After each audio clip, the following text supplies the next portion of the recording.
security risk. That's what they labeled her. 2 words that would change everything for Skyline Airways. The recycled air of the Boeing 777 hummed with the familiar drone of a cross-country flight preparing for departure. John F. Kennedy International Airport buzzed with its usual symphony of announcements, rolling luggage, and hurried conversations. Gate B42 was particularly crowded this Thursday morning as Skyline Airways Flight 372 to Los Angeles prepared for boarding. For most passengers, it was just another day of travel, a means to an end. For Jasmine Reynolds, however, this flight represented the beginning of something extraordinary. At 18, she had secured a prestigious summer internship at Hartwell & Morrison, one of the most innovative architectural firms in the country. This flight wasn't just taking her to Los Angeles, it was carrying her toward her future. She stood in the priority boarding line, her simple canvas backpack slung over one shoulder, a small leather-bound sketchbook clutched in her hands. Unlike the business travelers around her with their polished shoes and pressed suits, Jasmine wore comfortable jeans, a plain navy hoodie, and white sneakers. Her natural hair was pulled back in a neat bun, her face free of makeup except for a touch of lip gloss. She was checking her boarding pass one last time when the gate agent called for first-class passengers to begin boarding.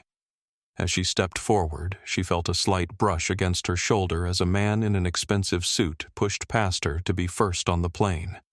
She didn't react, just took a small step back and waited her turn. What Jasmine couldn't have known, what no one at Gate B42 could have possibly anticipated, was that in exactly 47 minutes, this ordinary boarding process would transform into a public humiliation, and that in less than 2 hours the same aircraft that she was about to board would return to this very gate under extraordinary circumstances. They had no idea the storm they were about to unleash. Jasmine settled into seat 14A with practiced ease. The window seat offered her both privacy and a view to things she valued greatly. She tucked her backpack under the seat in front of her, careful to ensure it didn't encroach on the neighboring space. Her sketchbook, however, remained in her hands. Opening to a fresh page, she began to sketch the curve of the aircraft wing visible through her window. Her strokes were precise, confident. Architecture wasn't just a career aspiration for Jasmine. It was a calling. She saw the world as a collection of lines and spaces problems waiting for elegant solutions. A memory surfaced. She was 7 years old, sitting cross-legged on the floor of her father's study, carefully constructing a cardboard city while he reviewed quarterly reports. He'd paused his work, knelt beside her, and studied her intricate design with genuine interest. "You see things differently, Jazz," he'd said, his deep voice warm with pride. "Most people just see buildings. You see the spaces between them, how they connect, how they breathe." That moment had crystallized something for her. The understanding that her passion wasn't just about structures, but about how those structures shaped human experience. Dominic Reynolds had never been the type of parent to push his daughter into the family business. When Skyline Airways had grown from a single leased aircraft into one of the country's premier airlines, many had expected his only child to follow in his footsteps. But Dominic had recognized Jasmine's passion early and nurtured it without pressure. That was why this internship meant so much. She had applied without using her family name, submitted her portfolio like every other candidate, and earned her spot based solely on talent. In fact, Hartwell and Morrison had no idea they had just hired the daughter of one of the most influential men in American aviation. Jasmine preferred it that way. She had grown up watching how people changed around her father, how their smiles grew wider, their laughs louder, their compliments more effusive. She had no interest in that kind of deference. She wanted to earn her place in the world, not inherit it. As the cabin filled around her, Jasmine adjusted her noise-canceling headphones and lost herself in her drawing. The gentle instrumental playlist that filled her ears blocked out the chaos of boarding. The lead of her pencil captured the elegant engineering of the wing, the interplay of metal and sky. In her sketchbook, she found a pocket of peace amid the frenetic energy of air travel. Her phone vibrated with a text from her father. "Wheels up yet, call when you land." "Proud of you, Jazz." She smiled, typing back a quick "will do." "Love you," before returning her phone to airplane mode. Her father worried more than he admitted. Since her mother's death 5 years ago, their bond had only strengthened. They were different in many ways. He was outspoken and commanding where she was thoughtful and observant, but they shared a core of quiet determination. The memory of her mother brought a familiar ache. Diana Reynolds had been Jasmine's first architectural influence, a civil engineer whose elegant bridge designs had won international recognition. "Buildings house people," she used to say, "but bridges connect them. Always designed with connection in mind." Jasmine returned to her sketch, adding details to the wing's edge. Travel had always been a constant in her life. She had grown up in airport lounges and hotel suites watching her father build his empire. But this was different. This was her journey, her achievement, her future taking flight. The internship in Los Angeles wasn't just a summer position. It was the first building block in her own architectural masterpiece. The cabin continued to fill the overhead bins, closing one by one. Jasmine remained in her bubble of creativity and anticipation, unaware that her carefully planned journey was about to take a devastating detour. "Excuse me. That's my seat." The voice cut through Jasmine's music, sharp and insistent. She looked up to find a woman standing in the aisle, gesturing impatiently at the middle seat beside her. Jasmine slid her headphones down around her neck. "I'm in 14A, Jasmine clarified politely, indicating her window seat. "I know that," the woman said with a tight smile. "I'm 14B. Elizabeth Parker was the kind of woman who commanded attention. In her mid-40s, she wore an impeccably tailored blazer, designer jeans, and loafers that probably cost more than some people's monthly rent. Her blonde hair was cut in a precise bob, and her makeup was flawless. The wedding ring on her finger featured a diamond large enough to catch the overhead lights. As Elizabeth settled into the middle seat, she immediately claimed both armrests with a proprietary air, her elbows firmly establishing territory. She pulled out her phone and began typing rapidly, her acrylic nails clicking against the screen like impatient taps on a countertop. "I usually fly business class," she announced, to no one in particular. "But my assistant botched the booking. Honestly, good help is impossible to find these days." Her voice carried the cultivated accent of someone who had worked hard to erase any regional traces, polished, precise, deliberately neutral, yet somehow still conveying superiority with every syllable. Jasmine nodded politely, then turned back to her window, sliding her headphones back into place. But the boundary between their seats seemed to grow thinner by the second. Elizabeth's elbow kept nudging against Jasmine's arm. Her perfume, something expensive and overwhelming, seemed to invade the small space between them. 10 minutes into boarding, a young Hispanic man approached row 14. "I think I'm in 14C, he said, holding up his boarding pass. "Of course you are." Elizabeth sighed dramatically, standing up to let him into the aisle seat. Her tone carried the exasperation of someone who viewed his very existence as an inconvenience to her travel plans. Miguel Ramirez was around 21, with a backpack that proclaimed him a student at UCLA. He wore glasses and a slightly nervous expression as he squeezed past Elizabeth to take his seat. He nodded a greeting to Jasmine, who returned it with a small smile.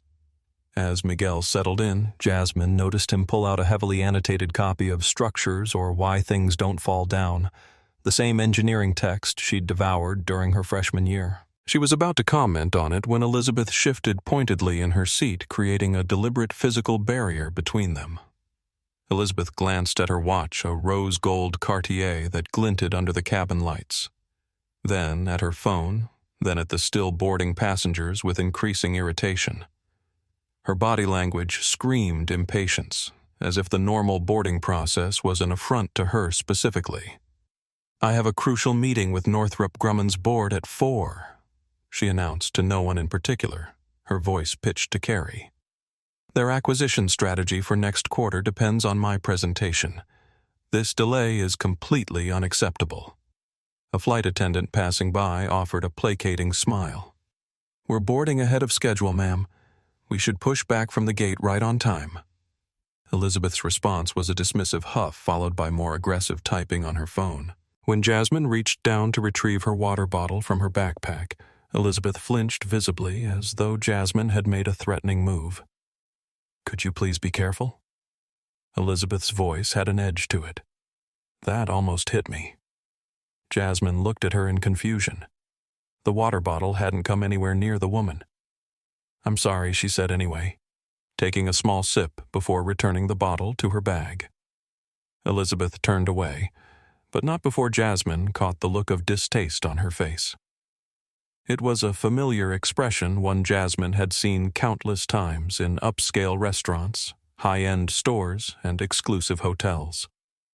It was the look of someone who had made assumptions based solely on her appearance, her age, her race. Miguel in seat 14C seemed to sense the tension. He buried himself deeper in his book, his body language clearly communicating that he wanted no part of whatever was happening beside him. As the final pre-boarding announcement came over the PA system, Jasmine caught a glimpse of Elizabeth's open email on her phone, a draft to someone named Walter Whitley, with the subject line, "Urgent Diversity Initiative Concerns." The irony wasn't lost on Jasmine. The flight attendants began their final cabin check. Jasmine returned to her drawing, trying to recapture the sense of peace she'd felt earlier. But Elizabeth's presence had disturbed something, created a ripple of unease that wouldn't quite settle. "Ladies and gentlemen, welcome aboard. Skyline Airways Flight 372 with service to Los Angeles," came the announcement over the PA system. "We're just waiting for final clearance from the tower and then we'll be on our way. Flight time today will be approximately 5 hours and 45 minutes. As the cabin prepared for departure, Jasmine couldn't shake the feeling that Elizabeth Parker was watching her, evaluating her, finding her wanting in some undefined but critical way. She had no idea just how right she was. The plane had just pulled away from the gate when Elizabeth raised her hand, signaling for a flight attendant with an imperious wave. A woman in her late 30s with a tight blonde bun and a name tag reading Heather approached.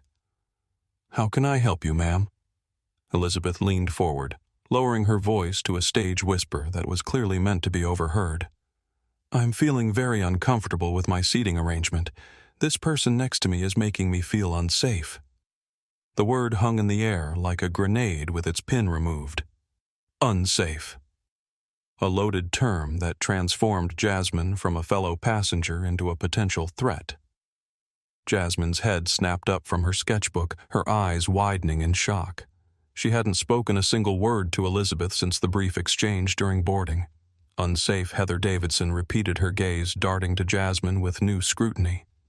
"In what way?" Ma'am Elizabeth gestured vaguely toward Jasmine's backpack. "She keeps reaching into her bag and she seems agitated. Very hostile when I sat down." Hostile Jasmine found her voice keeping it level despite the absurdity of the accusation. "I've barely spoken to you." Elizabeth recoiled slightly as if Jasmine's words themselves were a form of aggression. "See?" she said to Heather. "That tone. I have a very important meeting in LA with Whitley and Associates, and I simply cannot be subjected to this kind of stress." Heather's expression shifted, her professional smile hardening into something more vigilant. She addressed Jasmine directly. "Ma'am, I need you to remain calm." The instruction felt like a slap. Jasmine was calm, far calmer than most people would be when falsely accused. She took a deep breath, holding up her sketchbook as evidence. "I've just been sitting here drawing. I haven't done anything wrong." Heather ignored the sketchbook. Her voice took on an edge of authority. "I understand, but we need to ensure all passengers feel comfortable and safe." Jasmine noticed Miguel in 14C shrinking further into his seat, his eyes now fixed on his book, his body language screaming disengagement. He was witnessing everything, but had chosen silence. "May I see your boarding pass, please?" Heather asked Jasmine, her tone making it clear this wasn't a request. Jasmine reached for her phone to pull up the digital boarding pass. As she did, Elizabeth gasped dramatically. "She's going for her phone. She might be recording me without consent." Heather's posture stiffened immediately. "Ma'am, are you recording? That would be a violation of our in-flight policies during the safety-sensitive phase of flight. No, my boarding pass is on my phone. You just asked for it." Jasmine held up the screen showing the Skyline Airways boarding pass clearly displayed. By now, passengers in nearby rows had begun to notice the interaction. Some were openly staring, others pretending not to listen while clearly hanging on every word. Elizabeth pressed her advantage. "I think she should be moved. Or I should be. This is becoming hostile and I don't feel safe." Heather's decision was already made. "I'll get my lead flight attendant." As she moved toward the front of the cabin, Jasmine sat in stunned disbelief. What had just happened? How had a normal flight deteriorated so quickly into this? She glanced at Miguel, hoping for some acknowledgement, some support, but he remained steadfastly focused on his book. Elizabeth sat with a slight smile playing at the corners of her lips, like someone who had just successfully sent back an unsatisfactory meal at a restaurant. Within minutes, a second flight attendant approached. Her name tag read, Rachel Collins, lead flight attendant. Her expression was already set in grim determination, her mind seemingly made up before she even reached row 14. "What seems to be the problem here?" Rachel asked, though her attention was focused squarely on Jasmine. Before Jasmine could speak, Elizabeth jumped in. "This woman is behaving erratically. I expressed concerns for my safety, and she became confrontational. I'm a Diamond Elite member, and I've never experienced anything like this on Skyline before." Rachel nodded as if this confirmed something. "Ma'am," she said to Jasmine, "I'm going to need you to gather your belongings. We're going to find you another seat." Jasmine felt a cold wave of dread wash over her. "There's been a misunderstanding. I haven't done anything wrong. This isn't a discussion about wrong or right," Rachel replied, her voice lowered but firm. "It's about ensuring a comfortable environment for all our passengers. Now please gather your things." As Jasmine reached down for her backpack, her phone slipped from her lap and fell to the floor. When she bent to retrieve it, Rachel's hand shot out to grab her wrist. "What are you doing?" Rachel demanded. "My phone fell. I'm picking it up," Jasmine explained, holding up the device to show that the screen was locked. Elizabeth seized the moment. "She's filming?" "I knew it. That's a federal offense." "I'm not filming anything," Jasmine protested, but she could see her words falling on deaf ears. The narrative had already been written, the roles assigned Elizabeth the victim, Jasmine the aggressor, the flight crew, the protectors of order. Rachel's voice dropped to an urgent whisper. "This is becoming a security issue. I'm calling the captain." The atmosphere in the cabin had transformed. What had been routine air travel was now charged with tension. Rachel spoke into the aircraft phone, her voice low but urgent. Jasmine could only catch fragments. "Passenger in 14A. Uncooperative. Security concerns." Jasmine sat perfectly still, her sketchbook now closed on her lap, her hands visible on the armrests. She was acutely aware of the eyes on her, some curious, some judgmental, all watching to see what would happen next. A new voice came over the PA system, deep and authoritative. "Ladies and gentlemen, this is Captain James Wilson speaking. We're experiencing a slight delay. Please remain seated with your seat belts fastened. We'll be underway shortly." The aircraft had stopped taxiing and now sat motionless on the tarmac about 200 yards from the runway threshold. Rachel returned, accompanied by a man in a Skyline Airways uniform, with a badge that identified him as Thomas Brooks' gate agent. The incongruity struck Jasmine. They had already left the gate.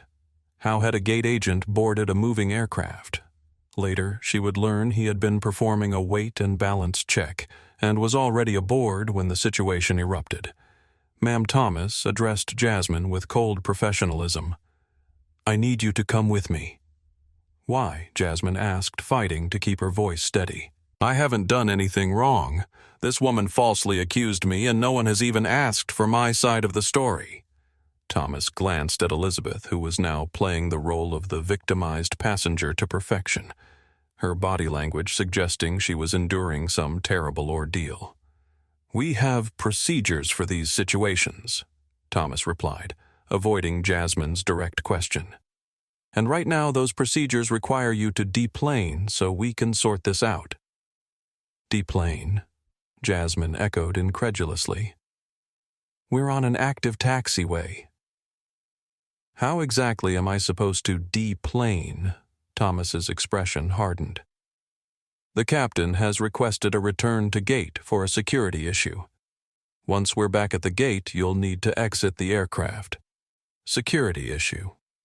"I'm not a security issue." Jasmine's voice rose slightly despite her efforts to remain composed. "I'm a passenger with a valid ticket who has done absolutely nothing wrong." This slight elevation in volume seemed to validate the crew's concerns. Rachel and Heather exchanged knowing glances as if Jasmine's perfectly reasonable response somehow confirmed their suspicions. Thomas lowered his voice to what he clearly thought was a de-escalation tone, though the condescension only made it more inflammatory. "Ma'am, becoming confrontational is only making this worse. The captain has final authority on this aircraft, and he has determined that you need to deplane. Now you can do so cooperatively, or we can involve Port Authority police." The threat hung in the air. Jasmine glanced around, seeking some ally, some witness who might speak up. Her gaze fell on Miguel, who was now openly watching, but quickly averted his eyes when she looked at him. "Miguel," she said quietly, "you've been sitting here the whole time. Did you see me do anything threatening?" Miguel looked panicked at being addressed directly. He glanced at Heather, at Rachel, at Thomas, at the surrounding passengers, anywhere but at Jasmine. His throat worked as he swallowed nervously, his conscience visibly battling with his instinct for self-preservation. I don't want to get involved," he mumbled, his voice barely audible. But even as he said it, something in his expression conveyed shame, the recognition that his silence was a form of complicity. Elizabeth seized the opportunity. "No one wants to get involved because they're afraid of you," she claimed. "That's why we need security." The accusation was so outlandish that Jasmine almost laughed, but she caught herself.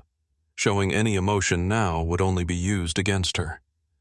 "I'll come with you," she said to Thomas, her voice calm and measured. "But I want it on record that I'm doing so under protest. I have done nothing wrong." Thomas nodded curtly. "You can file a complaint through customer relations." As Jasmine gathered her backpack and sketchbook, she felt a profound sense of injustice washing over her. She had been in this situation before being treated with suspicion for simply existing in spaces where people like Elizabeth felt she didn't belong. But never had it escalated to this level, never in such a public setting, never with such complete disregard for her dignity. The cabin had fallen silent as she stood. Every eye was on her as she stepped into the aisle. Some passengers had their phones out recording the scene. Jasmine kept her chin high, her gaze forward, refusing to give them the satisfaction of seeing her humiliation. As she passed the first-class cabin, she noticed a woman in seat 2B watching intently. Unlike the others whose faces showed curiosity or judgment, this woman's expression was different, assessing analytical as if she were taking mental notes of every detail. A gold pen that peeked from her suit pocket had the logo of a prominent law firm. Thomas led her to the front of the aircraft. The door had been reopened, and 2 Port Authority officers stood waiting on the jet bridge. "This is a misunderstanding," Jasmine said, one final attempt at reason. "If someone would just listen." "Save it for customer relations," Thomas interrupted. "These officers will escort you to the terminal." As she stepped off the aircraft, the door closed behind her with a heavy final sound. In less than 15 minutes, she had gone from being a promising architectural intern on her way to a dream opportunity to being treated like a criminal escorted off a plane by police. and as the jet bridge stretched before her leading back to the terminal she had so recently departed, Jasmine Reynolds felt something hardening inside her, a resolve that wouldn't be broken by this injustice. They had no idea who she was, but more importantly, they had no idea who her father was. "Miss, we need to keep moving," said the taller of the two Port Authority officers, his voice neither harsh nor kind, simply procedural. Jasmine nodded, clutching her sketchbook to her chest like armor as they led her down the jet bridge.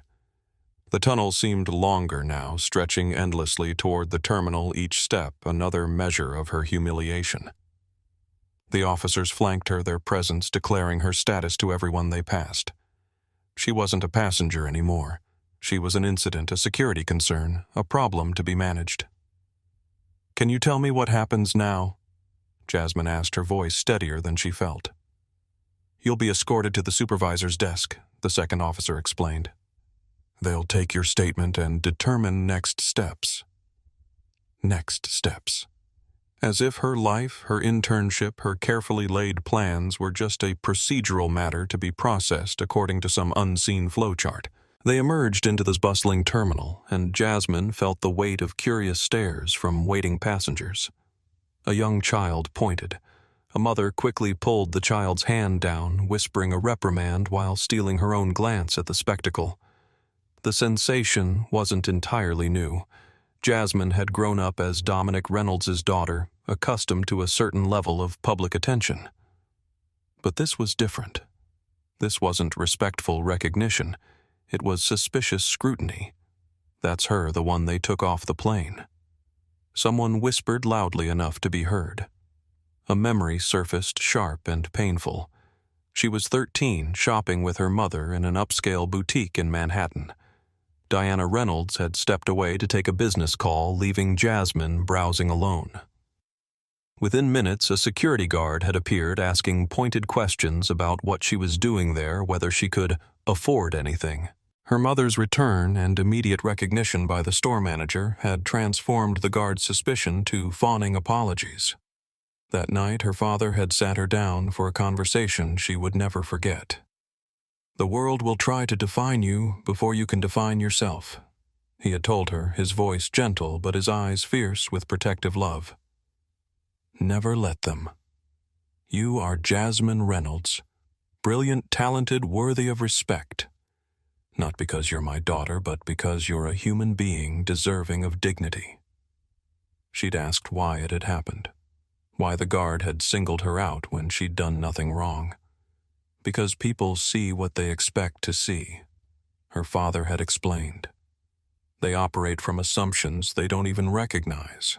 Our job isn't to internalize their limitations, but to move through the world with such certainty of our own worth that eventually they're forced to question those assumptions. At the time, the advice had seemed abstract, part of the general wisdom he imparted about navigating life as a young black woman in spaces that weren't always welcoming. Now those words carried the weight of immediate reality.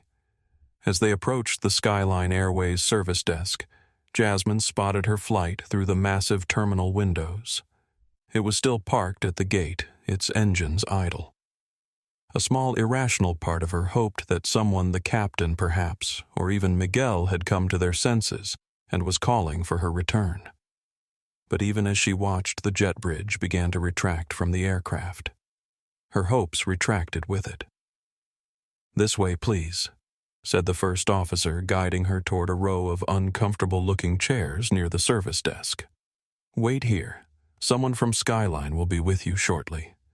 Jasmine sat her backpack at her feet, her sketchbook still clutched in her hands. The officers positioned themselves nearby, not hovering directly over her, but close enough to make it clear she was under supervision. Around her, the airport continued its rhythmic chaos. Announcements echoed overhead. Travelers rushed past, dragging luggage. Children whined for snacks. Couples reunited with embraces. The ordinary ballet of air travel unfolded in stark contrast to her extraordinary situation. Jasmine opened her sketchbook, needing something to anchor her. The half-finished drawing of the aircraft wing stared back at her, a reminder of the anticipation she'd felt just 30 minutes ago. With a steady hand that belied her inner turmoil, she continued the sketch, adding detail to the curved metal shading the sky beyond. The act of drawing had always centered her, allowed her to process emotions too complex for words. When her mother died, she had filled sketchbooks with intricate designs, not of her mother's face or their memories together, but of bridges, towers, archways, structures that endured, that connected, that reached skyward, despite the weight they carried. Now her pencil moved across the paper with the same therapeutic precision. She wasn't just finishing a drawing, she was reclaiming a small measure of control. Through the terminal windows, Jasmine watched as her flight finally began to taxi away from the gate. Flight 372 was leaving without her carrying her seat, her opportunity, her planned future toward Los Angeles, while she remained behind, stranded by prejudice and procedure. The weight of it hit her fully. Then the internship she might miss, the professional connections unformed, the architectural marvels she wouldn't help create. All because one woman felt unsafe in her presence, and a crew of airline employees had accepted that assessment without question. Her phone buzzed with a text notification. It was from her father, about to head into a board meeting. "Hope you're having a smooth flight. Proud of you, Jazz." The simple message, sent with no knowledge of her situation, brought a lump to her throat. Her father, who had built an airline on principles of respect and exceptional service, would be devastated to learn how his own company had treated his daughter. But more than that, he would be furious at the injustice of it. Jasmine looked up to see a woman in a Skyline Airways uniform approaching. Her name tag identified her as Cynthia Wilkins, Customer Service Supervisor. Her expression was professionally neutral, her clipboard held like a shield against confrontation. "Miss Reynolds, I understand there was an incident aboard Flight 372. An incident. Such a clean antiseptic word for what had just happened." "No," Jasmine replied, closing her sketchbook with deliberate calm. "There was a false accusation that no one bothered to investigate before removing me from the aircraft." Cynthia's expression didn't change. "According to the report filed by our flight crew, you were exhibiting behaviors that made other passengers feel unsafe. The only behavior I exhibited was existing in seat 14A, while being Black Jasmine said her voice quiet but firm. The woman next to me decided I was a threat without any evidence, and your crew chose to believe her without question." The truth of her words hung in the air between them, raw and undeniable. The jet bridge had felt like purgatory, a liminal space between belonging and exclusion, suspended in the strange geography between aircraft and terminal. Now, sitting in the airport's bright fluorescent lighting, Jasmine felt exposed, reduced to a spectacle for curious onlookers. One of the Port Authority officers, Officer Bennett, according to his name badge, remained nearby, his posture relaxed but vigilant. The other had departed, presumably to attend to more pressing security concerns than an 18-year-old with a sketchbook. Cynthia Wilkins consulted her clipboard, avoiding Jasmine's direct gaze. "I have the report here from the lead flight attendant. It says you became confrontational when asked about recording other passengers." "My phone fell," Jasmine explained, fighting to keep her voice level. "When I reached to pick it up, the passenger accused me of filming her. I showed them my locked screen." Cynthia made a non-committal notation on her clipboard. The report also mentions aggressive body language and refusal to comply with crew instructions. The absurdity of it struck Jasmine with fresh force. The narrative being constructed bore so little resemblance to reality that it might as well have described a different person entirely. "I complied with every instruction, even though they were unjust," Jasmine replied. "I showed my boarding pass when asked. I agreed to deplane when ordered. I'm sitting here right now answering your questions." "What exactly did I refuse to comply with?" Cynthia shifted uncomfortably. "Miss Reynolds, I wasn't on the aircraft. I'm just following up based on the information provided by our crew. Has anyone asked the other passengers what they saw Jasmine pressed? There was a college student in 14C who witnessed everything. There were people in surrounding rows who could confirm I was just sitting there drawing. The captain makes the final decision regarding any security concerns," Cynthia stated, falling back on policy rather than addressing the substance of Jasmine's question. And in this case, Captain Wilson determined that removing you from the flight was the appropriate action. Through the terminal windows, Jasmine could see Flight 372 joining the queue for takeoff, its lights blinking as it taxied toward the runway. Her seat 14A was likely still empty, her absence a silent testimony to prejudice masquerading as procedure. "What happens now?" Jasmine asked suddenly, feeling the weight of exhaustion pressing down on her. "You'll need to make alternative travel arrangements," Cynthia informed her with practiced detachment. "Your checked baggage will be removed from the flight and made available for pickup at baggage claim in approximately 1 hour. And my ticket," Cynthia hesitated, then delivered the final blow. "Because you were removed for cause, the ticket is non-refundable according to our terms of service. You'll need to purchase a new ticket for any future travel." The injustice of it was breathtaking. Not only had they humiliated her, stripped her of dignity, and potentially derailed her internship, but they were now charging her for the privilege. "For cause," Jasmine repeated the words bitter on her tongue. "And what cause would that be exactly?" Sitting quietly in my assigned seat. "Existing while black in first class." Officer Bennett shifted his weight, and Jasmine caught a flicker of something in his expression. Discomfort, perhaps, or even a hint of recognition that something wasn't right about this situation. Cynthia's professional veneer cracked slightly. "I understand you're upset."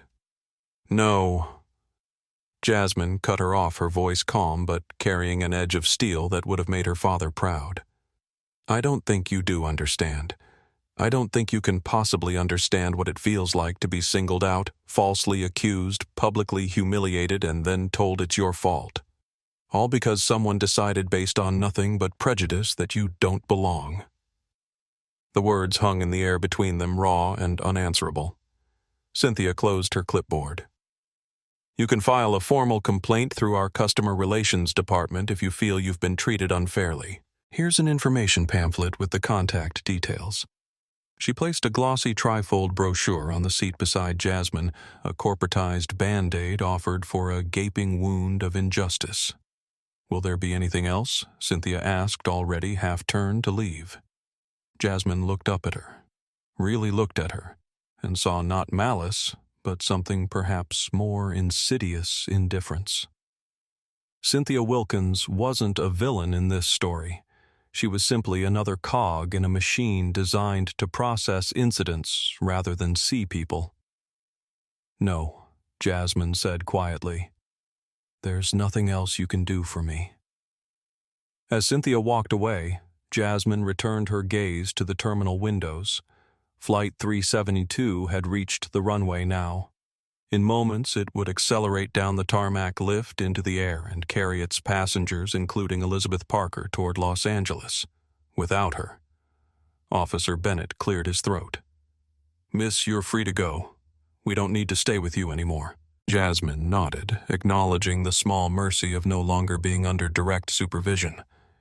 As the officer walked away, she found herself truly alone for the first time since this nightmare began.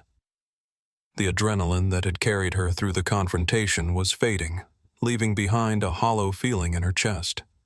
She stared out at the runway where Flight 372 was now nothing more than distant lights ascending into the sky, carrying with it her plans, her excitement, and a piece of her belief in fairness. But as she watched the aircraft vanish into the clouds, something else was taking shape inside her, a resolve hardened by injustice, a determination forged in humiliation. This wasn't over. Not by a long shot. Jasmine Reynolds.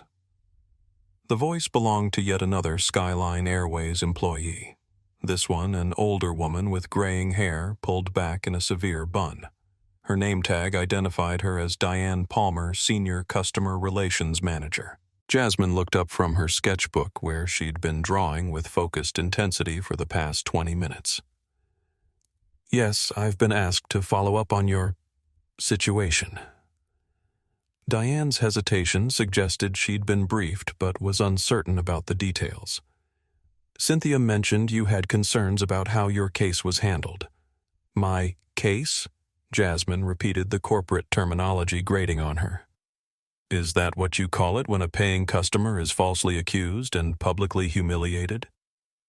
Diane's expression remained carefully neutral, her eyes flicking to Jasmine's simple clothing, then to her sketchbook making silent assessments. I understand you're upset. That's completely natural. Flying can be stressful for everyone. The patronizing tone made Jasmine's jaw tighten. It was as if Diane were speaking to a child having a tantrum rather than an adult who had experienced discrimination. I'm not stressed about flying, Jasmine clarified, her voice measured. I'm upset about being removed from a flight based on false accusations that no one bothered to investigate. Diane sat down beside her, maintaining a careful professional distance. Let me explain how these situations work. When a passenger or crew member reports a security concern, we have protocols that must be followed. The captain has final authority. I know about the protocols, Jasmine interrupted. My concern isn't that protocols exist. It's that they were applied based on prejudice rather than facts.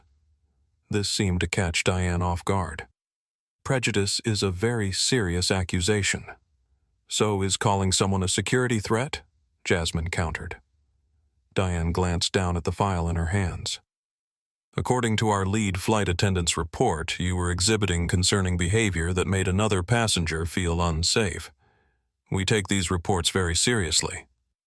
What behavior specifically? Jasmine pressed. Diane scanned the report. It says here you were, let me see, agitated, confrontational when questioned, and potentially filming other passengers without consent. Jasmine felt a surge of indignation. I was drawing in my sketchbook with headphones on. My phone fell, and when I reached to pick it up, I was accused of filming. The phone was locked. Anyone could have verified that in seconds. These situations can be complex. No, Jasmine said firmly. This situation was actually very simple. A woman decided I didn't belong in seat 14A, made false accusations, and your staff chose to believe her without question. Diane's professional demeanor remained intact, but something in her eyes shifted, perhaps recognition of the truth in Jasmine's words, or perhaps simple discomfort at being challenged. Well, she said after a moment, what would you like to see happen now? It was a standard customer service question meant to channel dissatisfaction toward a manageable resolution. Free miles, perhaps, or a voucher for future travel. I want accountability, Jasmine replied. I want the crew members who failed to investigate false accusations to be retrained. I want the woman who made those accusations to face consequences for disrupting a flight with lies.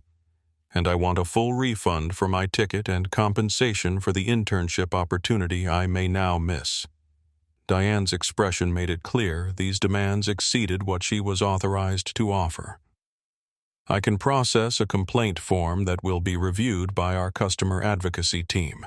They typically respond within 10 business days. 10 business days. By then, her internship would be well underway, or not, depending on whether she could make alternative arrangements in time. And in the meantime, Jasmine asked, my flight just left without me based on false accusations. I have an important internship starting tomorrow in Los Angeles. You're welcome to purchase a ticket on another flight, though I should warn you that same-day bookings tend to be at premium rates. Diane's tone suggested this was a generous concession. As for your original ticket, as Cynthia explained, our policy states that passengers removed for security concerns forfeit the value of their fare. The injustice of it was staggering. Not only had they humiliated her and potentially derailed a career opportunity, but they expected her to pay for the privilege. Jasmine took a deep breath, centering herself. I'd like your full name and employee ID number, please. And the names of the flight crew members involved in this incident. Diane stiffened slightly. I'm afraid I can't provide staff information. That would be a privacy violation, but my name is Diane Palmer, and you're welcome to include that in any formal complaint. I will, Jasmine assured her. And I'll also need the name of your direct supervisor and the contact information for Skyline's legal department. Something in Jasmine's tone, the calm certainty perhaps, or the precision of her requests, seemed to give Diane pause. She studied Jasmine more carefully now, as if seeing her for the first time. "Are you an attorney, Ms. Reynolds?" "No," Jasmine replied. "I'm an architectural student, but my father always taught me to document everything when dealing with institutional failures." Diane hesitated, then stood. "I'll get you that complaint form, and I'll see if there are any seats available on later flights to Los Angeles, though, as I mentioned, they would be at your expense." As Diane walked away, Jasmine returned her gaze to the terminal windows. Flight 372 was no longer visible, having disappeared into the vast sky beyond JFK. Through the glass, she could see her own reflection, composed, dignified, resolute, despite everything that had happened. Beyond her reflection, she saw the other aircraft at their gates, the ground crews in their safety vests, the endless choreography of air travel continuing without interruption. One of those planes bore the Skyline Airways livery, the distinctive blue and silver design her father had personally approved when rebranding the airline 5 years ago. The sight of it brought a fresh wave of emotion. This was her father's company, built on his vision of exceptional service and respect for every passenger. How far it had fallen in the hands of people who saw protocols rather than people. Jasmine checked the time. The board meeting in Dallas would be underway now. Her father would be at the head of the table reviewing quarterly projections, unaware that his only daughter had just experienced the worst kind of treatment aboard his own airline. She opened her phone and navigated to her contacts. Her thumb hovered over her father's name. She had always been fiercely independent, determined to make her own way without trading on her family name. Even when applying for the Hartwell and Morrison internship, she had used her portfolio alone, refusing to mention her connection to one of the country's most successful black entrepreneurs. But this wasn't about advantage anymore. This was about justice. With a deep breath, she pressed the call button. Jasmine. "Is everything okay, honey?" Her father's voice, deep and concerned, came through immediately despite the background noise of what sounded like a conference room. "Dad," she began, her composed facade finally cracking. "I'm still at JFK. There's been a problem." "A problem? What kind of problem? Are you hurt?" The immediate shift to protective mode was so familiar, so comforting, that Jasmine felt tears threatening. "I'm not hurt," she assured him quickly. "But Dad? They kicked me off the flight. They kicked me off your flight." There was a moment of silence, then the background noise diminished as if her father had moved to a quieter location. "Tell me exactly what happened," he said, his voice now controlled but with an undercurrent of steel that anyone who had negotiated with Dominic Reynolds would immediately recognize. "Start from the beginning." Jasmine took a deep breath and recounted the events in precise detail. Elizabeth Parker's immediate hostility, the false accusations, Heather and Rachel's failure to investigate Thomas Brooks' dismissive attitude, the humiliation of being escorted off by Port Authority, and finally the administrative dismissal from Diane Palmer. Her father listened without interruption, though she could almost feel his growing tension through the phone. When she finally finished, there was a momentary silence. "Stay exactly where you are," he said, his voice now barely above a whisper but carrying an authority that could command armies. "Don't speak to any more Skyline staff. Don't sign anything. Don't accept any offers or vouchers." "Dad, my internship starts tomorrow," Jasmine reminded him, the reality of her situation crashing back. "I can't just—" "You'll be there," he assured her with absolute certainty. "I'm handling this. Right now I need you to go to the Skyline Executive Lounge. Do you remember where it is, Terminal 4 near Gate B20? She replied, recalling their many family trips. "Good. Tell them your name at the desk. They'll be expecting you. A car will be sent to take you home for now. We'll get you to Los Angeles today, I promise." The certainty in his voice was like a lifeline. Throughout her childhood, when Dominic Reynolds said something would happen, it invariably did. Whether it was securing front-row tickets to a sold-out show or Arranging a private tour of the Louvre after hours, he had a way of making the impossible seem routine. "Dad, I didn't want to call you about this," she admitted. "I wanted to handle it myself, but Jasmine," he interrupted gently. "There's advocating for yourself, and then there's recognizing when a system is deliberately stacked against you. What happened wasn't about you. It was about a failure in my airline, in my company. That makes it my responsibility." She could hear the controlled fury beneath his measured words. "What are you going to do?" she asked. "Right now, I'm going to make sure you're taken care of. Then I'm going to remind some people of exactly who they work for and what Skyline Airways stands for." There was a pause. "Then I love you, Jazz. I'm so sorry this happened to you. I love you too, Dad." As she ended the call, Jasmine felt a complex mix of emotions. Relief that her father would help discomfort at having to rely on his intervention, but primarily a burning sense that justice was now inevitable. Diane Palmer was returning a clipboard in hand and a forced smile on her face. "Ms. Reynolds, I have that complaint form for you, and I've checked our later flights. There's a seat available on our 2:15 p.m. departure to Los Angeles, though the fare is $1,249. Jasmine stood, gathering her backpack and sketchbook with deliberate calm. "That won't be necessary, Ms. Palmer. I've made other arrangements." Diane looked confused. "But your complaint will be addressed," Jasmine assured her, though not through a form.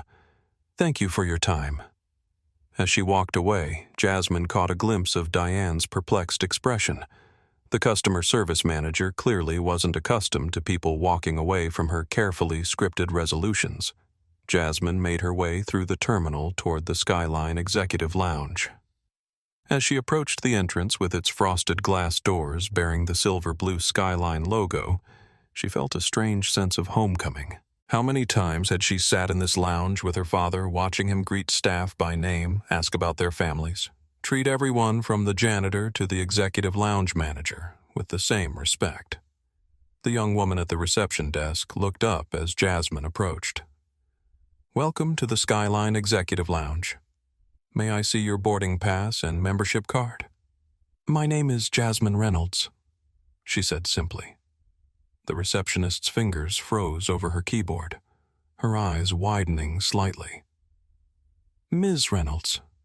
Yes, of course. We just received notification to expect you." She stood quickly. "Please come in. We have a private room prepared for you." As Jasmine followed her through the lounge, she noticed heads turning, whispers exchanged. News traveled fast in an airline, and it seemed the word was already spreading. The private room was small but elegant, with comfortable seating and a window overlooking the tarmac. On the table sat a bottle of her favorite sparkling water and a plate of fresh fruit, small touches that reminded her of her father's attention to detail. "Is there anything else you need, Ms. Reynolds?" The receptionist asked, her previously confident demeanor now tinged with nervous energy. "No, thank you," Jasmine replied. Then, seeing the young woman's anxiety, she added, "This situation isn't your fault. You have nothing to worry about." The receptionist's relief was palpable. "Thank you, Ms. Reynolds. Someone will be here shortly to assist with your travel arrangements." As the door closed, leaving her alone in the quiet room, Jasmine looked out at the runway where Flight 372 had departed less than an hour ago. Somewhere over the eastern seaboard, Elizabeth Parker was probably sipping champagne smug in her victory, unaware that her actions had set in motion events that would soon come crashing back upon her. Jasmine opened her sketchbook to a fresh page and began to draw. Not the aircraft wing this time, but the outline of a new structure, strong, balanced, resilient against forces that would try to topple it. Just like her. In a glass-walled conference room 50 floors above downtown Dallas, Dominic Reynolds stood at the window, his back to the assembled executives of Skyline Airways. At 52, he cut an imposing figure, 6'2", with broad shoulders and the physique of a man who still found time for the gym, despite running a multi-billion-dollar corporation.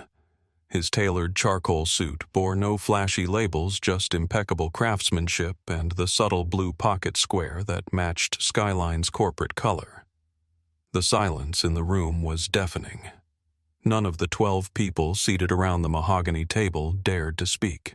They had just witnessed their CEO abruptly end a quarterly earnings call, something unheard of in corporate America, and dismiss 2 senior VPs from the room with nothing more than a glance. When Dominic finally turned around, his expression was composed, but anyone who knew him recognized the dangerous stillness in his eyes.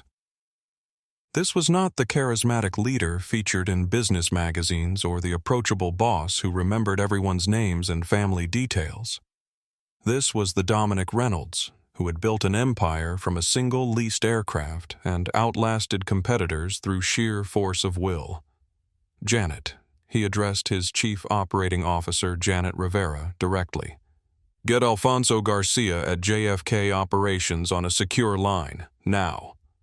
Janet nodded, already dialing on her phone.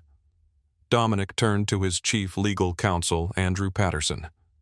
Andrew, I want a full investigation into an incident on Flight 372 initiated immediately.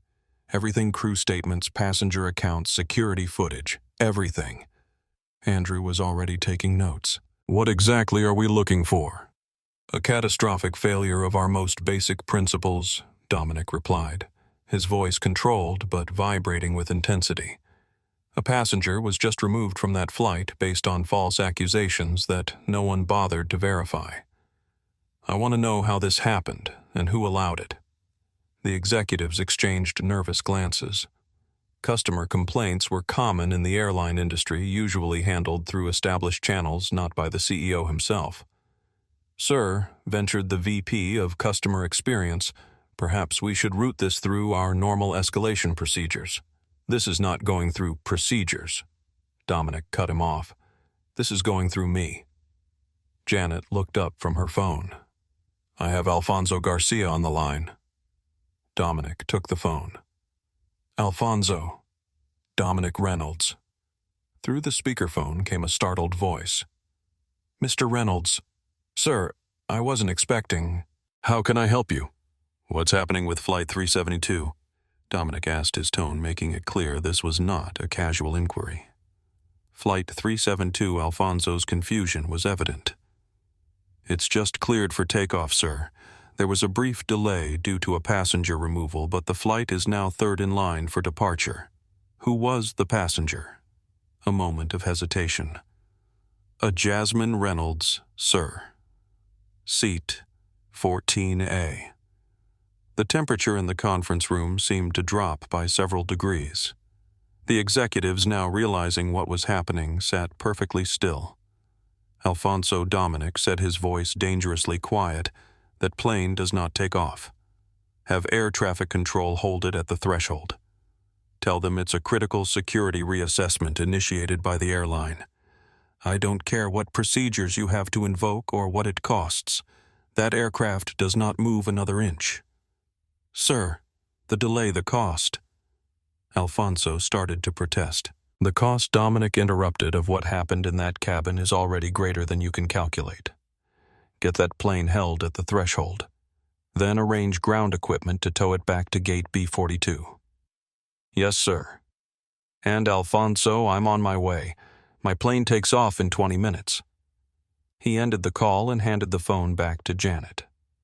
His gaze swept the room, taking in the shocked faces of his executive team. For those of you who haven't put it together yet, Jasmine Reynolds is my daughter. But that is not why I'm intervening. I'm intervening because what happened on that flight represents a fundamental betrayal of everything Skyline Airways stands for. He turned to his VP of Operations. Michael, get the corporate jet ready. File a flight plan for JFK. Michael nodded and left the room immediately. Dominic addressed the remaining executives. This meeting is suspended. Janet and Andrew will come with me to New York. The rest of you will receive detailed instructions once I've assessed the situation fully. As the executives filed out, Dominic checked his phone. There was a new message, not from Jasmine, but from a number he didn't recognize. Mr. Reynolds, my name is Olivia Bennett. I was a passenger in seat 2B on Flight 372. I witnessed the entire incident involving your daughter and have it on video. What I saw was a disgrace. I got your number through a mutual connection at Goldman Sachs. I believe you'll want to see this before your cruise version becomes the official record. Attached was a video file. Dominic played it immediately, his expression hardening as he watched the events unfold exactly as Jasmine had described, her quiet drawing interrupted by Elizabeth Parker's theatrical complaints, the flight attendant's immediate bias, the baseless accusation of filming the humiliating removal. The video captured everything, including the surrounding passengers' reactions. Most notably, it showed Miguel Ramirez in 14C clearly witnessing everything but refusing to speak up. Andrew Dominic said, forwarding the video to his legal counsel. Evidence. Unedited and damning. Andrew reviewed it quickly, his professional demeanor faltering as he watched. This is indefensible. Yes, Dominic agreed grimly. It is. He typed a quick reply to Olivia Bennett. Thank you for bringing this to my attention. Your integrity is appreciated. Would you be willing to provide a formal statement? Her response came immediately. Absolutely. What happened was wrong on every level. I've already saved backup copies of the video on secure cloud storage. Dominic pocketed his phone and turned to Janet and Andrew. Let's go. We have a plane to catch and some hard questions to ask when we land. As they exited the conference room, Dominic's assistant handed him a tablet with the personnel files of the Flight 372 crew already pulled up. Captain James Wilson, lead flight attendant, Rachel Collins, flight attendant Heather Davidson, and gate agent Thomas Brooks. In the elevator descending to the garage level, Janet spoke quietly. Dominic, what exactly are you planning to do? Dominic's gaze remained fixed on the elevator doors. I'm going to remind everyone on that aircraft who they work for and what this airline stands for. And then I'm going to make an example that ensures this never happens again.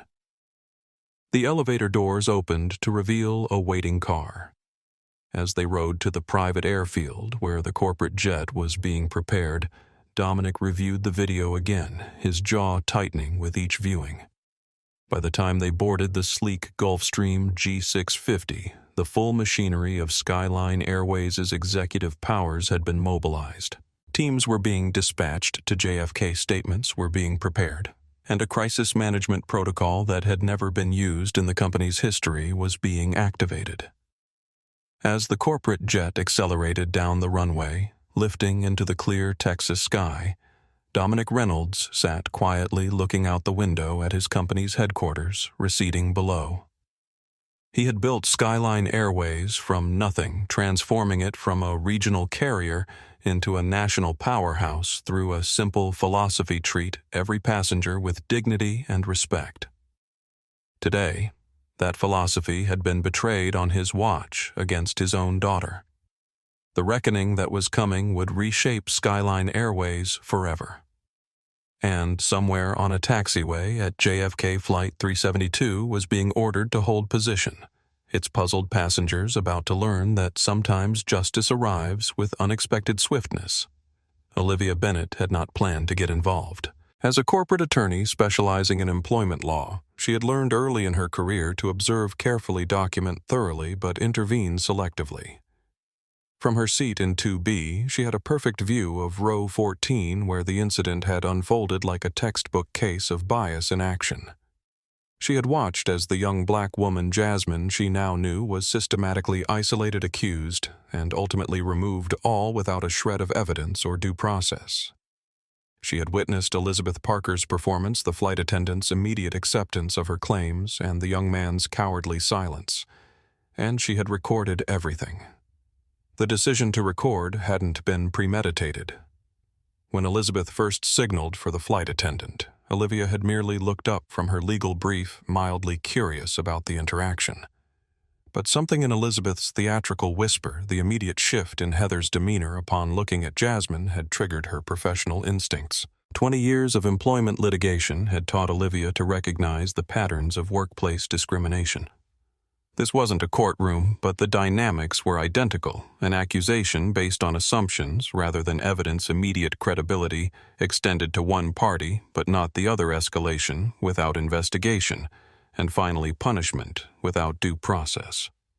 So she had unobtrusively activated her phone's camera and placed it on her tray table, angled to capture the scene while she pretended to continue reading her brief. Now, as Flight 372 sat motionless on the taxiway, its engines idling as the passengers grew increasingly restless. Olivia reviewed the video on her phone. The footage was damning clear, unambiguous evidence of bias in action. "Ladies and gentlemen, this is Captain Wilson speaking," came the announcement over the PA system. "We've been asked to hold position temporarily while we address a security matter. We appreciate your patience and will update you as soon as we have more information." A collective groan rose from the cabin. The woman across the aisle from Olivia checked her watch and muttered, "This is ridiculous. I have a connection to catch." Olivia said nothing, continuing to review her footage. As an employment attorney, she had seen countless cases of discrimination, had represented both plaintiffs and defendants, had witnessed the corporate machinery that often prioritized liability management over justice. But rarely had she seen such a clear example of bias translating directly into harmful action. What made it particularly striking was how routine it had seemed to the flight crew, the casual way they had accepted Elizabeth's accusation, the automatic assumption that Jasmine must be the problem, the complete lack of critical evaluation. It wasn't malice. It was something perhaps more insidious, a habitual, unexamined bias that operated below the level of conscious decision-making. Heather Davidson appeared in the aisle, moving through the cabin with a strained smile. "Can I get you anything while we wait, ma'am?" she asked Olivia. "No, thank you," Olivia replied, studying the flight attendant with professional interest. "But I do have a question. Of course, the young woman who was removed, what exactly did she do wrong?" The question clearly caught Heather off guard. Her customer service smile faltered slightly. "I'm afraid I can't discuss other passengers, ma'am." "That's interesting," Olivia replied, her tone conversational, but with a lawyer's precision, because you and your colleagues had no problem discussing her while removing her from the aircraft. Heather's expression tightened. "As I said, I can't discuss the situation. It was a security matter." "A security matter." Olivia repeated, her tone making it clear what she thought of that characterization. "I see. Thank you." As Heather moved away, visibly relieved to escape the uncomfortable conversation, Olivia returned her attention to her phone. Her firm represented several major corporations, including Goldman Sachs, where she had once worked alongside Dominic Reynolds on a complex acquisition. They weren't friends exactly, but they had mutual respect and had stayed loosely connected over the years. It had taken one call to her former colleague at Goldman to get Dominic's direct number. Now, having sent him the video and received his swift response, she felt a professional satisfaction in knowing that justice would likely be served. But there was something more of personal stake in seeing this right, perhaps because she had remained silent during the actual incident, watching rather than intervening. At 37, Olivia had built her career on carefully choosing her battles on strategic rather than reactive engagement. But as she watched the video again, she wondered if strategy sometimes became an excuse for inaction. "Excuse me," said the man in the window seat beside her, interrupting her thoughts. "Do you know what's going on? This doesn't feel like a normal delay." "No," Olivia replied thoughtfully. "I don't think it is." The aircraft's engines suddenly powered down completely. Not the usual temporary reduction during a short hold, but a full shutdown that suggested they wouldn't be moving anytime soon. "Ladies and gentlemen," Captain Wilson's voice came over the PA system again, an edge of tension now evident. "I've just received information that we'll be returning to the gate. We apologize for the inconvenience and will provide more details once we're back at the terminal." The cabin erupted in confusion and complaints. Returning to the gate. "We were about to take off," exclaimed a businessman across the aisle.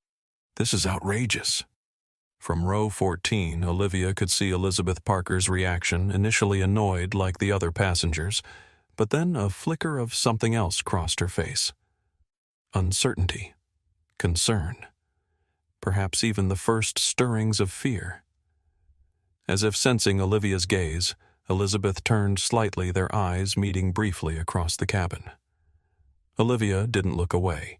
She simply held the other woman's gaze long enough to communicate that she had seen everything, not just the incident with Jasmine, but the truth beneath Elizabeth's performance of victimhood. Elizabeth turned away, first her posture suddenly less confident. The aircraft began to move again, but in reverse, being pushed back toward the gate by a tug rather than moving under its own power. This unusual procedure confirmed what Olivia already suspected: this was no routine return. Her phone vibrated with a message from Dominic Reynolds, ETA JFK 11:45 a.m. Would appreciate if you could remain on the aircraft when it returns to gate. Corporate security will escort other passengers off. Thank you again for your integrity. Olivia sent a brief confirmation, and then settled back in her seat, watching with professional interest as the cabin crew's previously confident demeanor began to show cracks of concern. Rachel, the lead flight attendant who had been instrumental in removing Jasmine, was now in hushed conversation with Heather near the forward galley, their expressions growing increasingly anxious as they spoke. In row 14, Miguel Ramirez had abandoned any pretense of reading his engineering textbook. He sat rigidly, his gaze fixed on nothing, his expression that of someone replaying a moment of moral failure and finding no comfort in the review. Olivia had seen this dynamic play out countless times in workplace investigations, the moment when those who had enabled injustice through action or inaction began to realize that accountability might be coming. As the aircraft completed its return journey to Gate B-42, Olivia caught sight of something unusual through her window. Several black SUVs with the Skyline Airways logo parked near the jet bridge, and a group of individuals in corporate attire waiting with an air of grim determination. The justice she had helped set in motion was about to arrive, and she felt no ambivalence about her role in what would follow. Sometimes the most ethical choice wasn't neutrality or strategic restraint, but simple truth-telling, ensuring that what had happened in row 14 would not be buried under corporate procedure or selective memory. Olivia Bennett had not planned to get involved, but watching injustice unfold and doing nothing would have made her complicit in a way her professional conscience could not accept. As the aircraft door opened and corporate security personnel boarded, rather than the usual ground crew, she felt a quiet satisfaction. The law wasn't just what happened in courtrooms. It was about fundamental fairness, about systems that either upheld or betrayed basic human dignity. Today, on Flight 372, the scales of justice were about to be rebalanced. "This is ridiculous," Elizabeth Parker's voice carried through the cabin as Flight 372 taxied back to Gate B-42. "I have a critical meeting this afternoon. They can't just turn us around without explanation." Around her, passengers muttered similar complaints, their frustration building with each passing minute. The aircraft had been airborne for less than 10 minutes before being ordered to return to the airport, and the lack of clear information had created a cocktail of confusion and irritation. Miguel Ramirez sat silently beside Elizabeth, his discomfort growing. Something about this situation felt connected to the young woman who had been removed, Jasmine. He had heard the flight attendant call her. His conscience nagged at him for his silence when he could have spoken up. He had watched the entire interaction unfold, had seen Jasmine quietly drawing in her sketchbook, had witnessed Elizabeth's immediate hostility and theatrical complaints. He had known the accusations were false, had seen the surprise and dignity in Jasmine's response, and when directly asked if he had seen anything threatening, he had chosen self-preservation over truth. "I don't want to get involved." The words echoed in his mind, now 5 simple syllables that encapsulated a profound moral failure. As a first-generation college student on scholarship, Miguel had been taught to keep his head down to avoid conflicts that might derail his hard-won opportunities. But that caution had transformed into cowardice in a moment when someone needed his voice. From her seat in first class, Olivia Bennett observed the increasing tension with professional detachment. She noted how Rachel and Heather moved through the cabin with strained smiles, offering vague reassurances while clearly harboring their own anxieties. The typical confidence of Skyline Airways cabin crew had evaporated, replaced by an unmistakable nervous energy. "Ladies and gentlemen," Captain Wilson's voice came over the PA system, noticeably less assured than during his previous announcements. "We're approaching Gate B42. We ask that you remain seated with your seatbelts fastened until we've come to a complete stop and the seatbelt sign has been turned off. We apologize for the inconvenience and thank you for your patience." The hesitation in his voice was subtle but unmistakable, a hairline crack in the professional facade that airline captains typically maintained regardless of circumstances. As the aircraft completed its taxi and the jet bridge began to extend toward the door, Olivia noticed unusual activity on the tarmac. Several black SUVs with the Skyline Airways logo were parked nearby, and a group of individuals in corporate attire stood waiting with an air of grim determination. "What's happening?" asked her seatmate, noticing the same scene. "That doesn't look like a mechanical issue to me." "It's not," Olivia replied simply. The aircraft door opened, but instead of the usual ground crew, a man in a Skyline Airways executive uniform stepped aboard. His badge identified him as Alfonso Garcia, JFK Operations Director. He conferred briefly with the lead flight attendant, whose face visibly paled at whatever information he shared. Rachel then moved to the center of the first-class cabin, her professional demeanor barely masking her distress. "Ladies and gentlemen, we apologize for the inconvenience. All passengers will be deplaning temporarily while we address an administrative matter. You'll be escorted to our premium lounge where refreshments will be provided.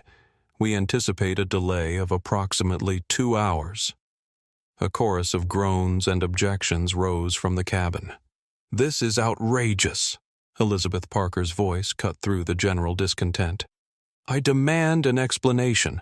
I'm a Diamond Elite member, and I have rights." Olivia couldn't help but note the irony. Elizabeth, who had been so quick to dismiss Jasmine's rights, was now indignantly claiming her own. The deplaning process began with first-class passengers. As Olivia approached the door, Alfonso spoke quietly to her. "Ms. Bennett, we've been asked to escort you to a private area once the other passengers have deplaned. Mr. Reynolds would like to speak with you." She nodded, stepping aside to allow other passengers to exit.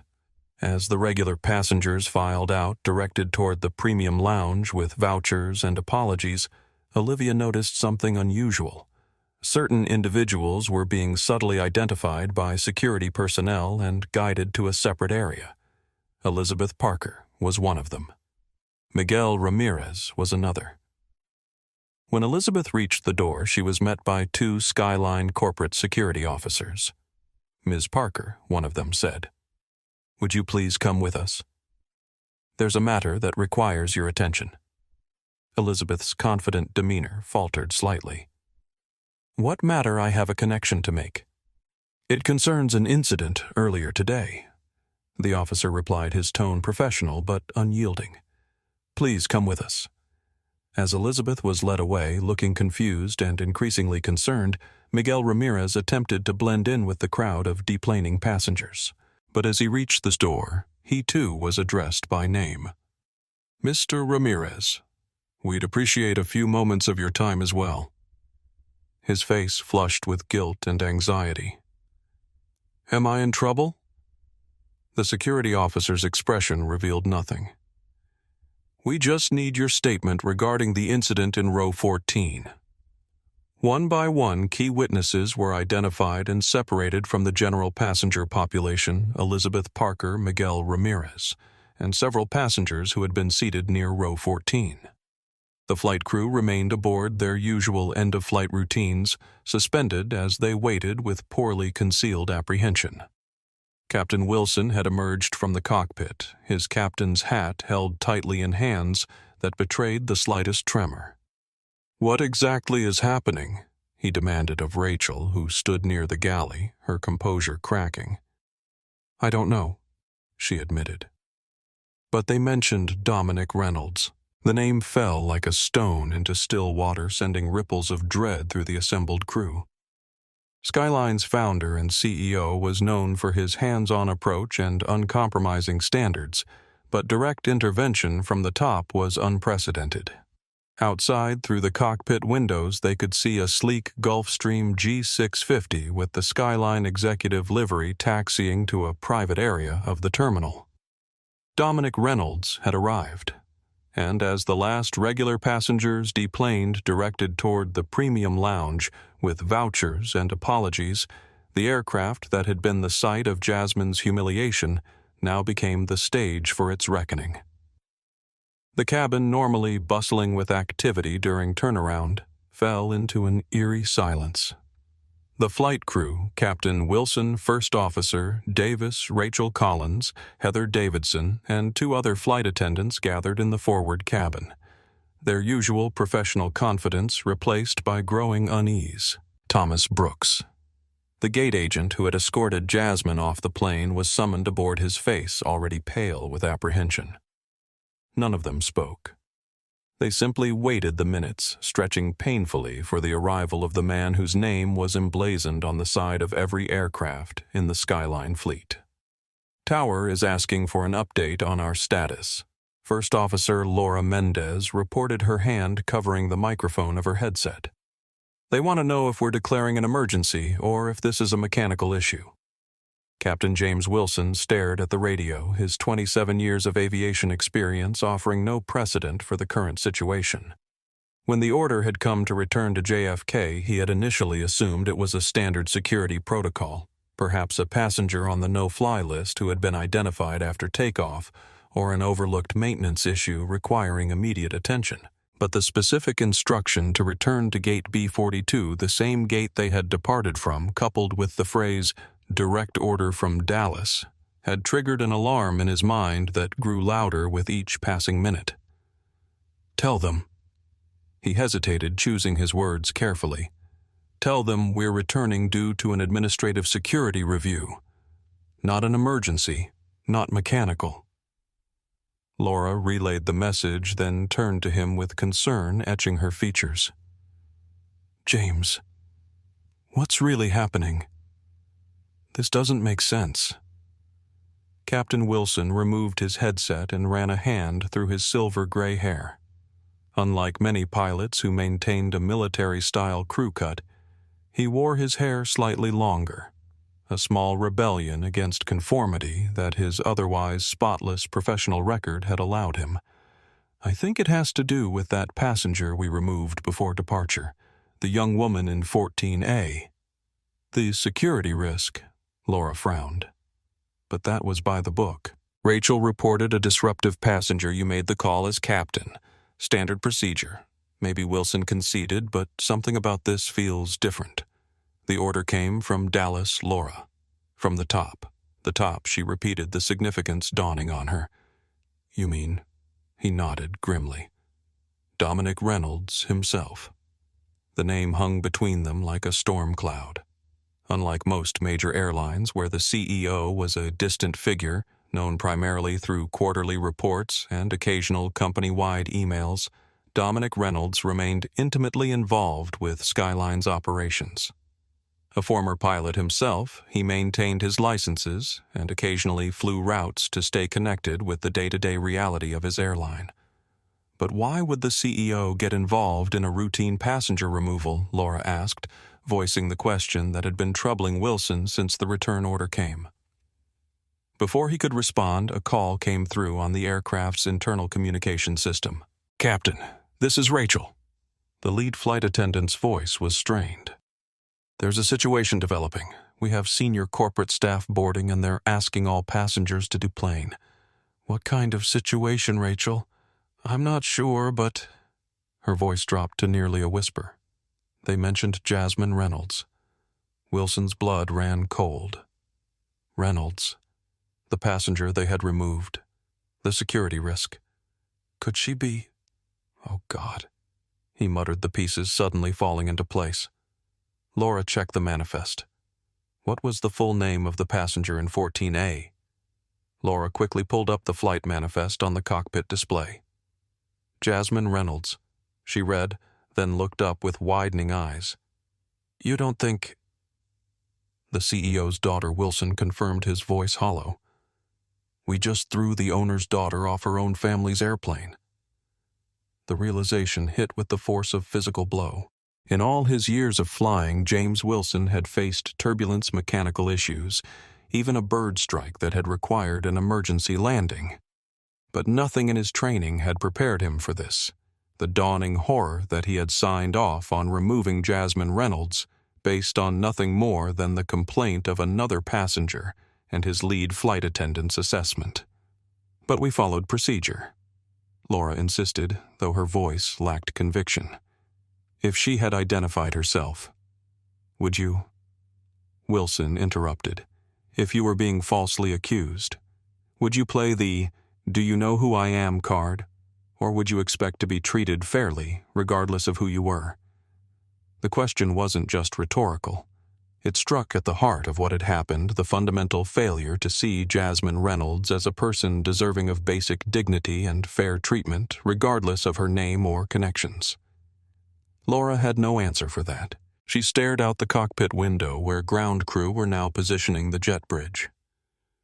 What happens now? I don't know, Wilson admitted. But whatever it is, we face it directly. No excuses, no deflections. The cabin interphone buzzed again. Captain Rachel's voice had lost all pretense of professional calm. They're asking for you to come out of the cockpit. Immediately. Wilson straightened his uniform jacket and replaced his captain's hat, a futile gesture of dignity before what he suspected would be the most difficult confrontation of his career. Maintain position, he instructed Laura. I'll handle this. As he stepped out of the cockpit, the first thing Wilson noticed was the absence of passengers. The cabin, which should have been bustling with the controlled chaos of 189 travelers, was eerily empty, except for his crew, who stood in a tight, anxious cluster near the forward galley. Thomas Brooks had joined them, the gate agent's typically confident demeanor replaced by visible apprehension. His tie was slightly askew, a small detail that somehow emphasized the gravity of the situation. What's the situation? Wilson asked, attempting to reassert his authority as the aircraft's commanding officer. Rachel glanced toward the still-open cabin door. Corporate security has removed all passengers to the lounge. They're taking statements from those seated near 14A. And... She swallowed hard. Mr. Reynolds is on his way. The CEO himself. The confirmation of his fears sent a chill through Wilson's spine. In the carefully structured hierarchy of an airline, the captain's authority was nearly absolute, second only to the Federal Aviation Administration, and in this case, the man who owned the company. All right, Wilson said, gathering himself. We followed standard security protocols based on the information available to us. If there was a misunderstanding, we'll address it professionally. Even to his own ears, the words sounded hollow. Heather, the flight attendant who had first responded to Elizabeth Parker's complaint, spoke up, her voice barely above a whisper. Captain, what if we were wrong? What if she really didn't do anything? The question hung in the air, unanswerable and damning. Before Wilson could respond, a movement at the cabin door drew their attention. A man in a Skyline corporate security uniform stepped aboard. Captain Wilson, Ms. Collins, Mr. Brooks. He addressed them formally. Mr. Reynolds will be boarding momentarily. He has requested that you and your crew remain in the forward cabin. The security officer's tone made it clear this was not a request but an order. As he stepped back, the crew caught a glimpse of the activity outside a small group of executives in formal business attire, approaching the jet bridge, led by a tall, imposing figure whose mere presence seemed to command the space around him. Dominic Reynolds had arrived, and the reckoning was about to begin. The Skyline Airways Premium Lounge had been cleared of its regular patrons, the space now occupied solely by the passengers from Flight 372. The atmosphere crackled with irritation and confusion as travelers gathered in small clusters speculating about the unusual return to JFK and the subsequent deplaning. "This is completely unacceptable," declared a man in an expensive suit, his Diamond Elite status evident from the luggage tag attached to his briefcase. "I have meetings in Los Angeles that can't be rescheduled. Skyline will be hearing from my company about this."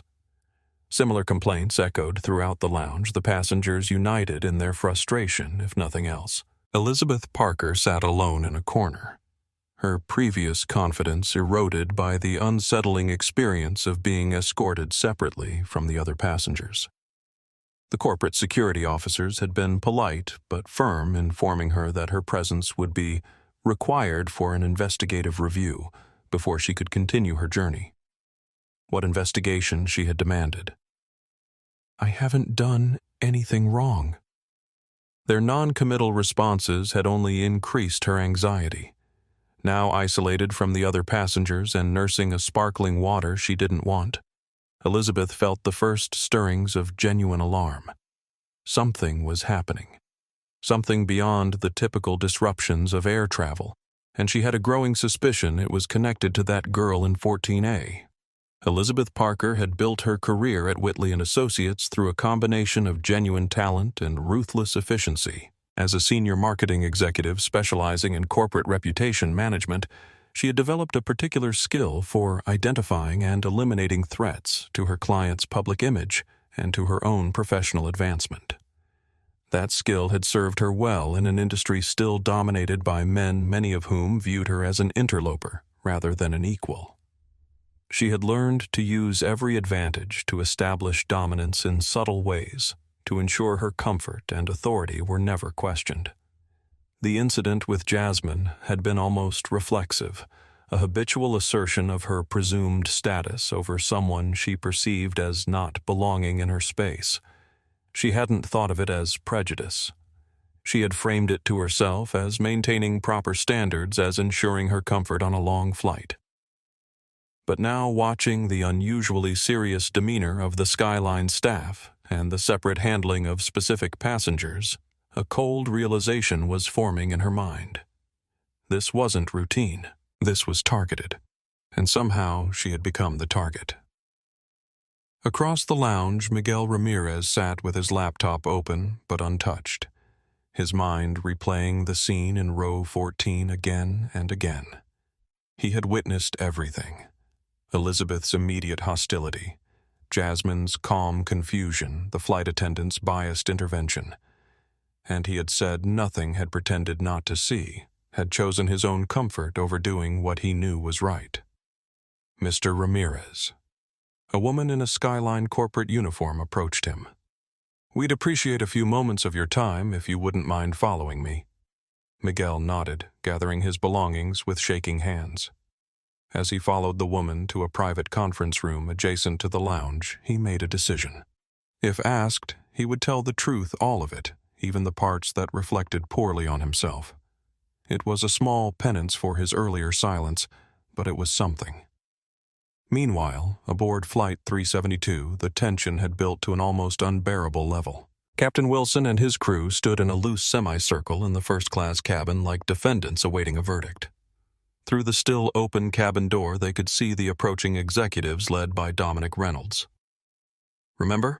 Wilson murmured to his crew. "We followed protocol based on the information we had at the time. Stay professional."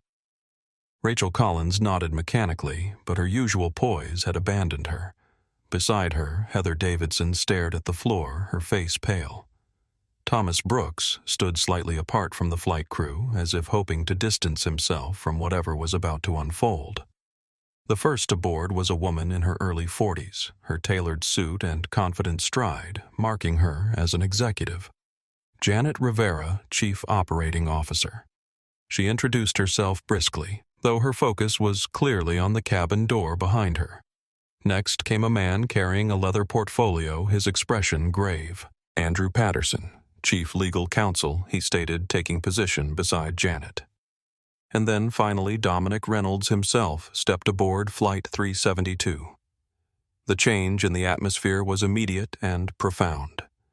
Despite wearing a simple charcoal suit rather than a uniform, despite having no visible symbols of authority, Dominic's presence filled the cabin with an almost physical force. At 6'2", with shoulders broadened by years of early morning workouts, he cut an imposing figure. But it was his eyes, dark penetrating and currently cold with controlled fury, that commanded attention. "Captain Wilson," he acknowledged with a slight nod, his deep voice betraying no emotion. "Ms. Collins, Mr. Brooks." They murmured responses that sounded feeble even to their own ears. Dominic surveyed them for a long moment, saying nothing, allowing the silence to build until it became almost unbearable. When he finally spoke, his voice was quiet, but carried to every corner of the cabin. 25 years ago, I founded this airline with a simple principle: every passenger deserves respect, dignity, and fair treatment. It's in our mission statement. It's in our training manuals. It's in every speech I've given to every employee, from baggage handlers to board members.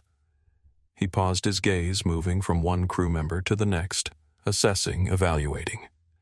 Today on this aircraft, that principle was not just forgotten, it was deliberately abandoned. And I want to understand why.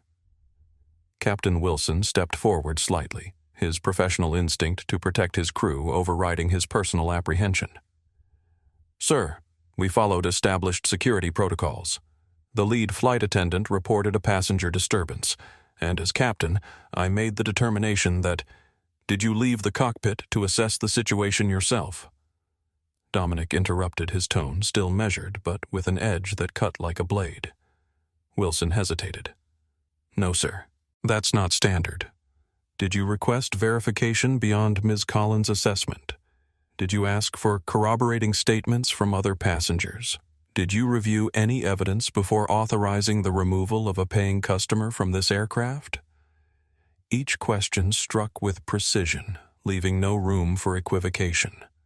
No, Sir. Wilson admitted, his earlier confidence crumbling. Dominic turned his attention to Rachel Collins. "Ms. Collins, when the passenger in 14B claimed she felt unsafe, what steps did you take to verify her allegations?" Rachel swallowed hard. I observed the passenger in 14A and determined that her behavior warranted..."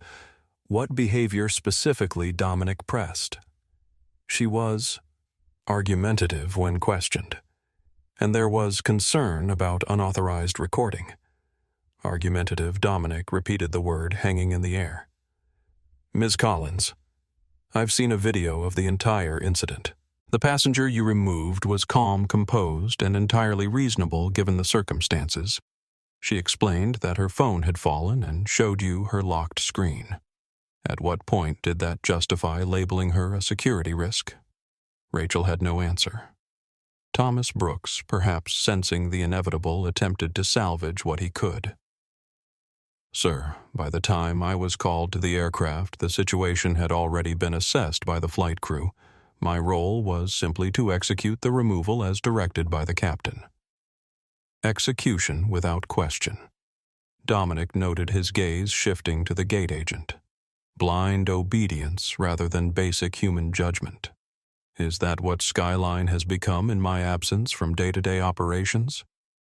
The question wasn't directed at Brooks alone, but at all of them, at the culture that had allowed this incident to occur.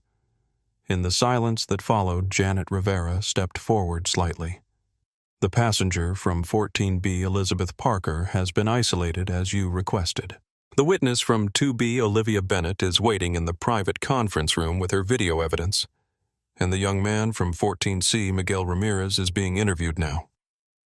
Dominic nodded, then turned back to the crew. "In a few minutes, I'm going to ask each of you to provide your account of what happened. Not your justifications or your procedures, what actually happened. But before that, there's something you should know." He paused, and when he spoke again, his voice carried a weight that seemed to press the air from the cabin.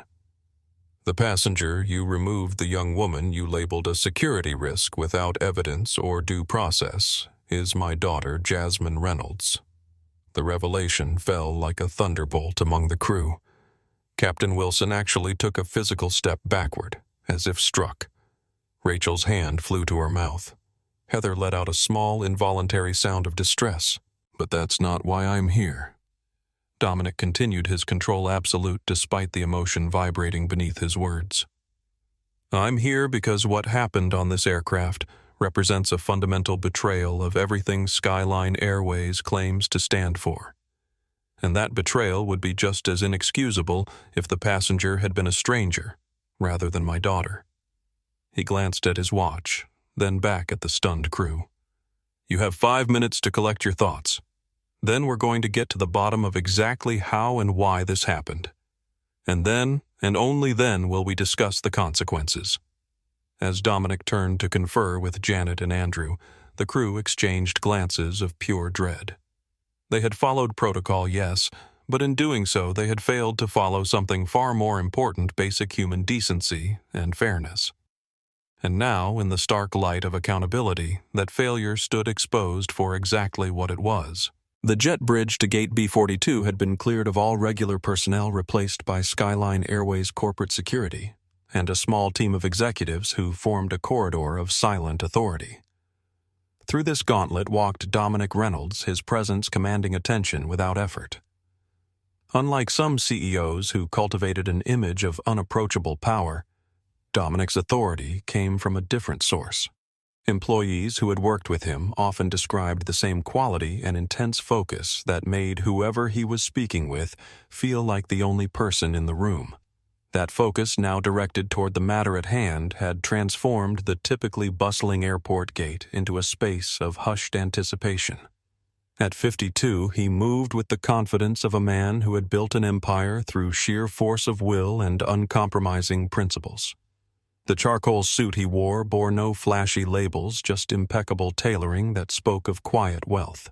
The only hint of color was the signature Skyline blue pocket square, a small nod to the company whose name he had made synonymous with excellence. Behind his composed exterior, Dominic's mind was anything but calm. The video he had watched aboard his corporate jet had awakened something primal, the protective instinct of a father seeing his child mistreated. But even stronger was his sense of betrayal. The airline he had built, the company that bore his name and embodied his values, had utterly failed not just his daughter, but its own foundational principles. Flanking him were Janet Rivera, his chief operating officer, and Andrew Patterson, his chief legal counsel, both longtime confidants who had weathered countless corporate storms at his side. Their expressions were professionally neutral, but the gravity of their purpose was evident in their focused stride and the files clutched in their hands. As they approached the aircraft door, Alfonso Garcia, the JFK operations director, stepped forward nervously. "Mr. Reynolds, everything has been arranged as requested. The passengers have been relocated to the premium lounge with complimentary refreshments and travel vouchers. The witnesses you specified have been separated for individual interviews." Dominic acknowledged this with a slight nod. "And my daughter, Ms. Reynolds, has been escorted to the executive suite in Terminal 4. A security detail is with her as requested. Thank you, Alfonso." Dominic's tone was polite but distant, his mind clearly focused on the task ahead. Before boarding the aircraft, he paused, turning to Janet and Andrew. "This isn't just about Jasmine," he said quietly. "This is about what Skyline Airways has become when I wasn't looking. We're going to correct that today, starting with this flight." They nodded in understanding. This wasn't a father seeking retribution, though that element certainly existed. This was the CEO addressing a fundamental failure in his company's culture. A memory surfaced, Dominic teaching 5-year-old Jasmine to ride a bicycle in the park near their Chicago home. She had fallen skinning her knee and looked up at him with tears threatening, but held back by sheer determination. "Does it hurt, Jazz?" he had asked. "Yes," she had replied. "But I'm not done riding yet." That resilience, that quiet dignity in the face of pain, had always been her defining quality. The image of her maintaining that same composure while being falsely accused and publicly humiliated strengthened his resolve. This wasn't just about punishment. It was about ensuring such a failure never happened again. As they stepped onto the aircraft, the usual bustling energy of a cabin during turnaround was replaced by a tense silence. The flight crew stood in a loose formation in the first-class section, their expressions ranging from apprehension to outright fear. Dominic took them in with one sweep of his gaze. Captain James Wilson, a 27-year veteran with an otherwise spotless record. Rachel Collins, the lead flight attendant whose mishandling of the situation had set events in motion. Heather Davidson, the flight attendant who had first responded to Elizabeth Parker's complaint. Thomas Brooks, the gate agent who had executed the removal without question. They were not evil people, Dominic knew. They were products of a system that had somehow drifted from its foundational values, a system that had allowed bias to masquerade as security protocol. Captain Wilson, he acknowledged with a slight nod, then addressed each crew member by name. The simple act of recognition causing some to straighten their posture and others to pale further. When he finally spoke to the group, his voice was quiet but carried effortlessly throughout the cabin. 25 years ago, I founded this airline with a simple principle. Every passenger deserves respect, dignity, and fair treatment. It's in our mission statement. It's in our training manuals.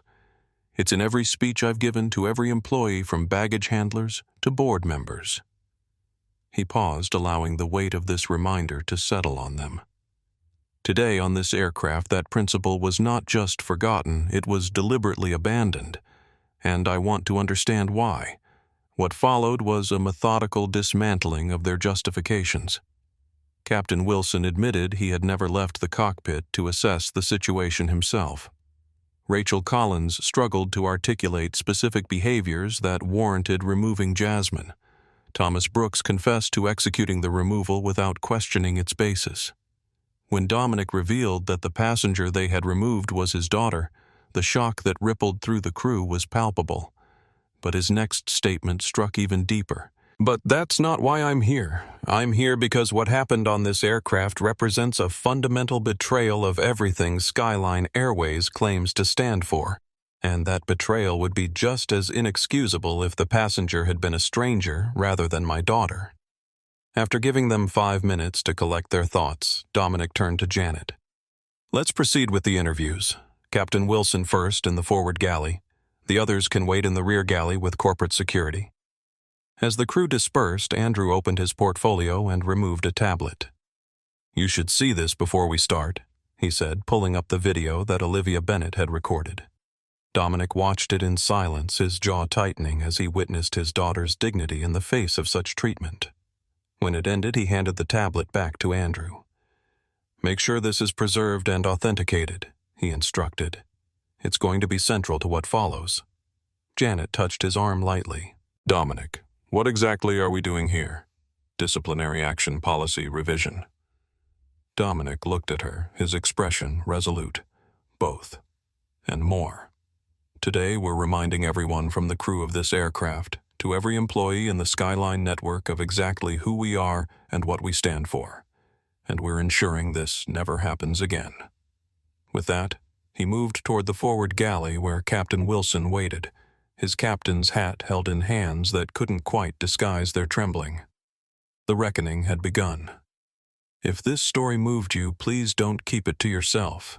Hit that like button to let us know you enjoyed it, and subscribe to our channel for more powerful stories that inspire change. Your support helps us continue creating content that matters. Share this video with someone who needs to hear this message about dignity, respect, and the courage to stand up for what's right. Together we can create a world where everyone is treated with the dignity they deserve, regardless of who they are. Thank you for watching.